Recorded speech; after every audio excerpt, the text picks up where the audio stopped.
درود 365 دن بھی جائز ہے، ان 12 دنوں میں بھی جائز ہے، بلکہ زیادہ کرنا چاہیے۔ نعت شریف پورے سال بھی جائز ہے، ان 12 دنوں میں اور زیادہ کرنی چاہیے۔ ان 12 دنوں کے اندر مسلمان کیا کرتے ہیں؟ حضور کا ذکر خیر سنتے ہیں، حضور کی ولادت کے واقعات سنتے ہیں۔ یہ تو قرآن کے اندر جگہ جگہ موجود ہے، پورے 12 مہینے کیا جا سکتا ہے۔ ان 12 دنوں میں مسلمان اگر زیادہ کرتے ہیں تو بہت اچھی بات ہے۔ گھر میں ویسے 4 لائٹیں لگتی تھی، بیٹے کی خوشی میں 8 لائٹیں کر دی ہیں، اور نبی کی ولادت کی خوشی میں اگر 12 لائٹیں کر دی ہیں تو ان 12 لائٹوں والوں کو جہنمی نہ کہو۔ ان 12 دنوں میں کوئی اگر 100 کے بجائے 1000 درود پڑھ رہا ہے تو اس 1000 درود پڑھنے والے کو جہنمی اور بدعتی نہ کہو۔ ان 12 دنوں میں اگر عشاء کی نماز کے بعد عالم صاحب منبر پر بیٹھ کر حضور کے قصیدے سنا رہے ہیں تو اس سنانے والے کو جہنمی اور حضور کے قصے سننے والوں کو جہنمی اور بدعتی نہ کہو۔ یہ سارے شاندار کام ہیں جو سال کے 365 دن بھی جائز ہیں اور ان 12 دنوں میں بھی جائز ہیں۔ جو کہتا ہے کہ ان 12 دنوں میں یہ سارے کام منع ہیں، اسے دلیل دینی پڑے گی کہ کہاں لکھا ہے کہ 12 ربیع الاول کو 1000 دفعہ درود شریف پڑھنا منع ہے؟ کہاں لکھا ہے کہ 12 ربیع الاول کو لوگ جمع ہو کے حضور کی نعت نہیں پڑھ سکتے؟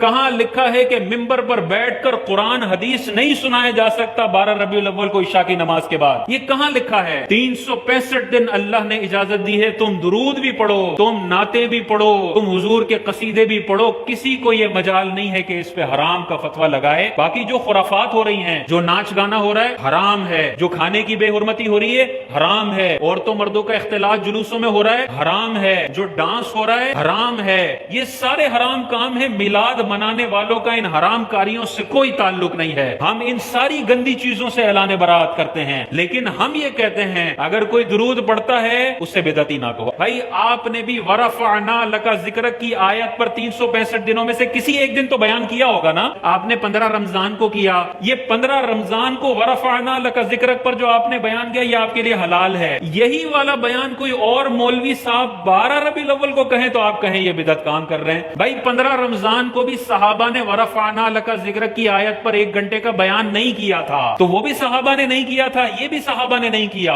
لیکن آپ کہیں گے کہ یہ بڑا شاندار کام ہے۔ اگر آپ باقی تاریخوں میں بہت سارے نئے کام کر رہے ہیں تو ہمیں بھی تھوڑی اجازت دے دیں کہ 12 دنوں میں ہم ایکسٹرا درود پڑھ دیں، ایکسٹرا نعت پڑھ لیں، حضور کے قصیدے بیان کر لیں، ان میں کسی کو کوئی مذائقہ نہیں ہونا چاہیے۔ باقی حرام کام ہم نے کبھی اس کی حوصلہ افزائی نہیں کی۔ اگر صحابہ نے ان 12 دنوں کے اندر ایکسٹرا درود نہیں پڑھا تو یہ ایکسٹرا درود پڑھنا حرام ہونے کی دلیل تو نہیں ہے۔ ہم جو اردو کی تقریر جمعے والے دن کرتے ہیں یہ بدعت ہے۔ حضور کے دور میں صرف عربی خطبہ ہوتا تھا، اب ایجاد ہوا ہے جمعے سے پہلے اردو کا پورا بیان۔ تو جمعے سے پہلے اگر اردو کا پورا بیان ہو سکتا ہے جو صحابہ نے نہیں کیا اور بالکل حلال ہے، تو عشاء کی نماز کے بعد اگر 12 ربیع الاول والے دن 1 گھنٹے کا بیان ہو جائے تو یہ کیوں حرام ہو جائے گا؟ بھائی جب تم نے جمعے کا اردو بیان نیا ایجاد کیا لوگوں کی آسانی کے لیے، تو ہم نے بھی ان 12 دنوں کے اندر ایسی محافل کا انعقاد کیا کہ لوگوں کے دلوں میں حضور کی محبت کا بے انتہا اضافہ ہو جائے۔ جمعے کی دوسری اذان ہے اللہ کے نبی نے نہیں دی ہے، حضرت ابوبکر نے نہیں دی ہے، حضرت عثمان نے یہ دوسری اذان ایجاد کی ہے۔ تو جو نبی نے نہیں کیا ہے، جو حضرت ابوبکر صدیق نے نہیں کیا ہے، عمر نے نہیں کیا، وہ عثمان نے کر کے دکھایا۔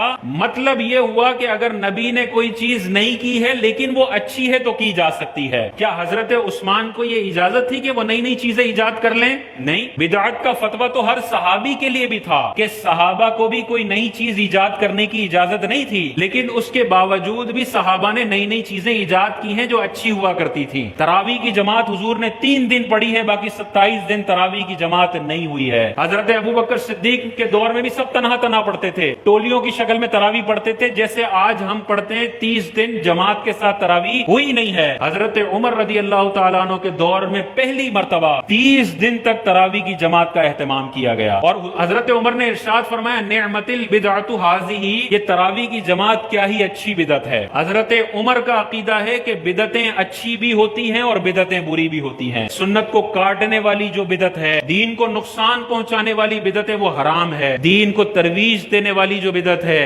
دین کو فائدہ پہنچانے والی جو بدعت ہے، درود کا اضافہ کرنے والی جو بدعت ہے، حضور کا ذکر خیر بڑھانے والی جو بدعت ہے، یہ بدعت بری نہیں ہے۔ حضرت عمر نے بتایا ہے کہ اچھی بدعتیں بھی ہوتی ہیں اور بری بدعتیں بھی ہوتی ہیں۔ اسی طرح فقہ پڑھایا جاتا ہے، اصول فقہ پڑھایا جاتا ہے، تفسیر پڑھائی جاتی ہے۔ اصول تفسیر، منطق، فلسفہ، بلاغت، یہ حضور کے دور میں نہیں تھا، سارے علوم بعد میں ایجاد ہوئے ہیں، اور آج کہا جاتا ہے کہ جو یہ علوم پڑھے گا اللہ تعالیٰ اسے جنت میں جگہ عطا فرمائے گا. یہ سب بعد میں ایجاد ہوا ہے. سارا بدعت حسنہ ہے, سب اچھی خوبصورت بدعتیں ہیں. ہر مدرسہ یہ کرتا ہے اور کسی پہ جہنمی ہونے کا فتویٰ نہیں لگتا. یہ 8-10 کام وہ کر رہے ہیں, وہ جہنمی نہیں ہیں. ہم نے 5-6 اچھے کام کر لیے تو ہم پہ بھی جہنمی ہونے کا فتویٰ نہ لگایا جائے. یوم عمر منایا جاتا ہے, یوم ابو بکر منایا جاتا ہے, یوم عثمان منایا جاتا ہے. صحابہ نے کبھی بھی نہیں منایا, یہ منایا جاتا ہے. ہم کہتے ہیں بہت اچھی بات ہے. حضرت ابو بکر صدیق کی فضیلت آج امت کو بتانی چاہیے کہ فتنہ بڑا پھیل رہا ہے. نبی کا ذکر بھی ڈنکے کی چوٹ پر اور بڑے زور و شور سے ہونا چاہیے.